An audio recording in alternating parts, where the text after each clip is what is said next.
Hello there, my very good friends. On this wrestling news video, we're going to talk all about Charlotte Flair telling all for the Players' Tribune. I'm Andy Murray. I'm Adam Wilborn. And this is the news. I need to stop stealing your catchphrase. This is getting ridiculous. Let's be honest, it's not mine, is it? Well, I mean, there's probably a guy called Mr. Morris somewhere across the country whose bum is twitching right now. But hey, look, let's talk about Charlotte Flair. I think anytime one of these Players' Tribune article drops, in the wrestling space in particular, because that's what I'm invested in and interested in. It's a drop everything and read situation. They're fascinating, aren't they? They're sensational because rarely do you get this level of brutal, raw honesty out there in the world. Obviously, the Eddie Kingston one, I think, Sean, for a lot of people, he always talks about, difficult subjects. And he's very good at, normalizing those things and bringing that conversation out. That's why I think he's such a force for good in wrestling. Big E was another one. To where, I mean, just listening to him talk about the issues that he's been through with his neck and stuff, and but the positive note he brings to everything. And now we've got the new piece from Charlotte Flair, and this is a fascinating read. Really eye-opening stuff, yeah. It really is. It's kind of mostly built on the difference between Charlotte Flair and Ashley Flair, who of course plays Charlotte Flair on television, is the kind of crux of it. But she dives into everything, honestly. She's someone who's had a really eventful life with lots of challenges. Yep. Obviously a lot of people are quick to go, but her surname's Flair, and it's yeah, it is, absolutely. But at the same time, in this article, she's talking about her brother passing away, and her relationship with the horsewoman. There's some really good stuff on comments that have been made regarding her appearance and stuff that's really beyond the pale, and is how it's affected her, and she spoke about her time away recently where she was out for over a year, and lots of stuff on the pressure surrounding her in her life and her career. I think you should go and read it, first of all. Yes. You need to check it out. I think these things, they just make you view performers in a different light and in a different context. It's always nice when not nice, I shouldn't say that, but it's always interesting when you see these sorts of things. And I think it should often give us more pause when we start just saying stuff or writing stuff online, that there is a real person behind all this. Yeah. And as famous as they can be, some of these things still cut through and can be seen even if you're just some idiot YouTuber, basically. Yeah, this is it. She's got a good line about that here where it says, and yet the smarter that people get about wrestling, the easier they seem to forget about the basic concepts, like the concept that I'm not Charlotte Flair. So yeah, and it does, I sit here and read this thing and I think about, when we've made videos about the Tiffany, we're going to get into that, by the way, about the Tiffany Stratton segments, and think, did we go a bit too? Yeah. Did we go in a bit too two-footed there? At the end of the day, sometimes you just have to take a step back and go, I mean, these are people. They're not TV characters. Yes. This does not. Charlotte Flair's not walking around town going, "Woo, I'm the queen." There's a delineation. There's a difference. Yeah. But let's talk about the Tiffany quote. I think it's probably the most interesting because it's the thing that everyone was talking about on socials last night, wasn't it? It was, and it was such a hot button topic heading into WrestleMania 41. We're talking about the segments, two of them really, 2 weeks in a row. There was the first one where it was the sit down interview, and it felt like Charlotte kind of, I don't know a better word to use than bulldozed. She dominated that segment, right? And it felt like Tiffany couldn't really get anything out, and Tiffany looked a bit rocked by it. Yeah, traditionally they're sort of your turn, my turn, your turn, my turn. We'll both get shots in on each other, and Charlotte was like, I'll take everything. This was a haymaker. Yeah. And then there was the next week when they had the in-ring promo, which went off script quite heavily. Gloves were off there, weren't they? Tiffany fought back a little bit and mentioned Charlotte's divorces and stuff like that. Tiffany has spoken about this before. She said something like, because I'm so new in the business, I don't think Charlotte expected me to stand up to her. Charlotte's given her perspective on it here, and it's interesting. I'm just going to read you the whole thing, right? Because why editorialize this? Charlotte Flair wrote, and I think in those times when people have seen me appear rattled by the booing, those are just the times when I felt like, at least for a moment, the boos aren't for Charlotte, they're for Ashley, they're for me. They're because of the way I look, or because of the energy I'm giving off as a woman, or because of real trauma I've gone through in real life. So when it got mentioned in Chicago that I have an 0-3 record at marriages, Yeah, it rocked me legit. I'm not too proud to tell you that. I don't need everybody thinking that I'm playing 5D chess all the time. My reaction to that line was as genuine as it gets because, and maybe this makes me naive, in my head, Charlotte hasn't been divorced. It's true. The character has not, I take the Charlotte Flair. Yeah, exactly. Yeah, exactly.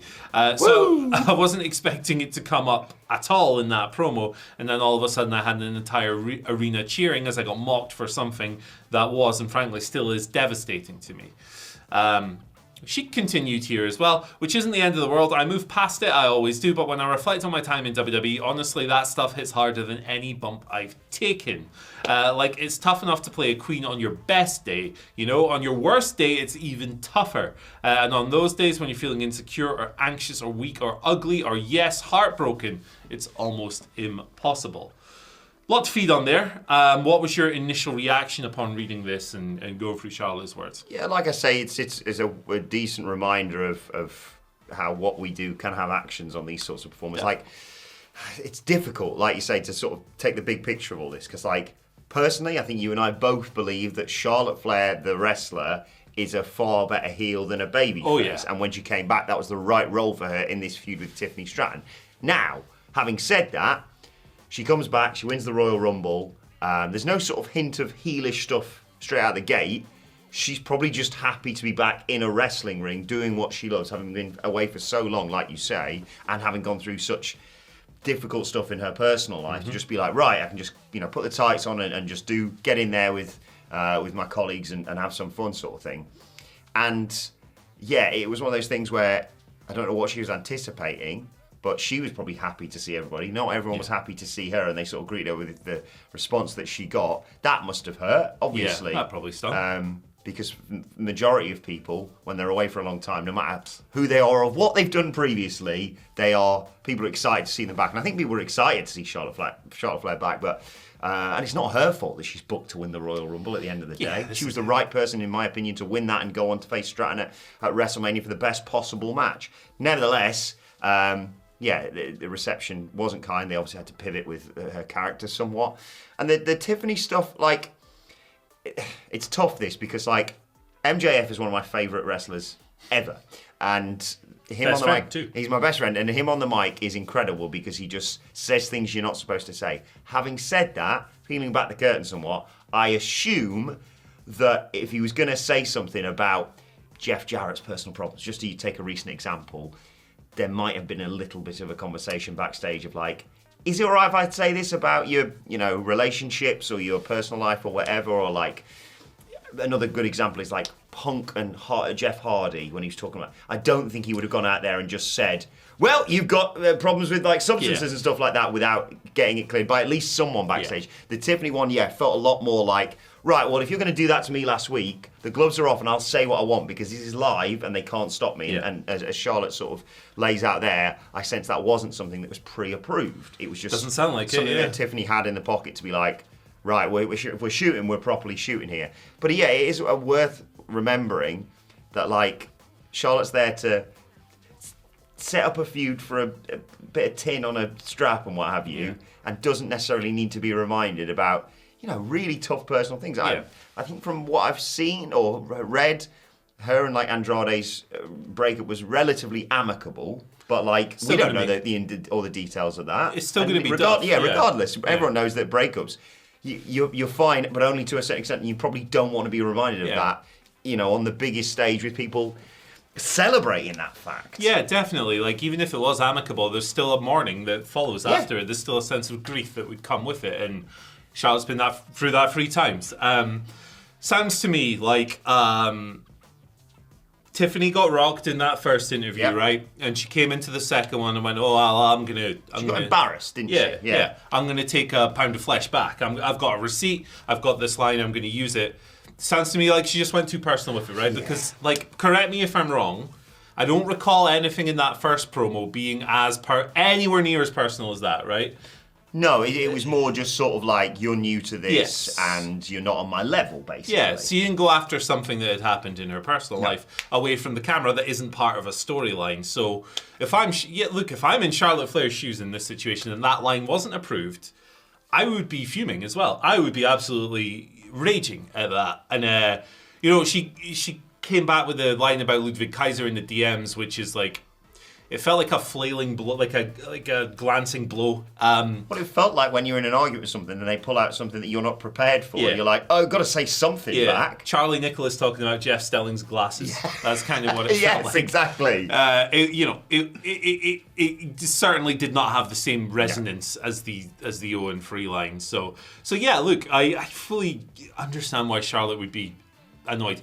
Like, yes, that first sit-down interview thing was really one-sided, right? But there's probably a line here that seems to have been crossed. Yeah. So, look, these complex individuals, professional wrestlers in many, many ways. They're professional on TV. They're actors, basically, right? They're portraying an image. We've gotten to this point in pro wrestling where there's such a thin line now between kayfabe and reality, and like, shoots and worked shoots are kind of the norm. And is that good? Is that bad? It is perversely entertaining a lot of the time. They do numbers at the end of the day, don't they? And look, this segment, like, I'm not excusing anything in this segment, right? In terms of what Charlotte felt. Yeah, it did add a lot of interest to the match because a lot of people went, ooh, wow, look at this. Sure went stiff at WrestleMania. Yeah, they did. They worked snug. In Tiffany's defense somewhat here, I'm not going to go fully defensive here, but I will say, remember when she said, like you mentioned earlier, about feeling that this maybe was some sort of test of like, the old school sort of like, well, can you hang with me when we're out there? I think maybe she's gone into that thinking, well, I need to show that I can go the places that I need to go to get to where we need to get with building this match. And maybe, I think probably Tiffany regrets that line. Yeah. Maybe she went too far. Yeah. But if you're perceiving this as a sort of, and it's all the stuff that we always mention about like the way things used to be, which none of us want to go back to, let's be honest. Yeah, absolutely. Love a shoot, love a work shoot occasionally, but yeah, I think there's lines to cross. Yeah, and I think like I love the idea that she was in there with Ole Anderson being tested. Yeah. It's 1985. That's pretty funny. Tiffany Stratton and Crockett. We had that video about Wrestler's Court that we went out yesterday. That's good stuff. Fascinating stuff. You should check that out. There's some real horror stories in there. That's why we put it in the title. Yeah, and if you haven't watched it already, you have to buy a crate of beer for the boys, obviously. Yeah, and also what you also need to buy when you watch that is NordVPN, brother. 76% off, 4 months for free, an Amazon gift voucher, $50 or £50 in the UK. You've got until tomorrow. Don't sleep. Running out, in the words of Muse. Don't sleep. Time is a flat circle, in the words of the real detective. Anyway, Charlotte Flair. We'll just kind of wrap this one up. But I think it is worth remembering, just to reiterate the point that we've made throughout this, that wrestlers are people. Yeah. The Eddie Kingston one was a really obvious, and the Big E one obviously, was a really great example for people who are more beloved than Charlotte Flair. Charlotte Flair deserves more love. Like, she is an incredible force within women's wrestling and a game changer, without question. However you feel about her, I distinctly remember, and we mention this often when we talk about Charlotte, there was a period, people been working at WhatCulture for a couple of years, where I think collectively as an office we went, wait a second, she's had most people's best matches, and that's not an accident. She is phenomenal in ring. Like, she's had to adapt with injuries and what have you, and she's maybe not the wrestler that she once was, but nevertheless, you cannot deny that body of work. And again, it's not her fault she's won all those titles. Yeah, she hasn't come in and going, no, it's the creative control thing that we'll be talking about again later on today. But yeah, I think it's just a reminder to everyone to pause somewhat before they shoot their mouth off about people that they don't know. Yeah, for sure. And no idea what Ashley is like. I'd never met her. No. Other than what she has offered to the world through pieces like this. No idea what kind of person she is. So I think personal insults are, beyond the pale when you don't know people, right? As a performer, there's nothing like the physicality of a good Charlotte Flair match, right? Mm-hmm. Like, she brings out a demon in wrestlers sometimes that nobody else seems to. I think of things like the Rhea Ripley match in particular. Oh, my word. Where it's like this unique thing where it's like right on the edge of control, and it's wild and it's unruly, and it feels real, and it feels rugged and ugly in a good way. Like, I think people often use words like smooth and crisp and clean to discuss wrestling. I don't want that crap. Nope. I want a bit of nastiness. Lay it in. Lay it in, baby. As long as no one's getting hurt, we're good. I can't be the only one disappointed as well that the 4 horsewomen aren't just still like best mates hanging out all the time. Like vibing, chilling. Oh, I do hope that they reunite at some point, somewhere, one day. Trying to fight Ronda Rousey, Marina Shafir, Shayna Baszler. There's still time. Is there? I don't somehow we could find a way. Somehow, I don't know. I'm looking forward to Shayna Baszler showing up somewhere. Yeah, that should be fun. Yeah, but hey, look, it's a really good piece on the Players Tribune by Charlotte Flair. Go and check Ashley it out. Flair. You should check it out, yeah, it's great. We've got it aggregated on the website if you want a direct link to that. It's a great read, and it will make you look at her a little bit differently, I think. Anyway, thanks. Wrestlers Court with Wrestlers Court videos. Yeah, Wrestlers Court's right here. 25 horror stories from Wrestlers Court. If you want to hear about like the Undertaker being an ass and like bullying people. Guilty. Yeah, it's rough. It's a rough video, but it's great as well. Check it out. We'll be back later. Bye. See you later.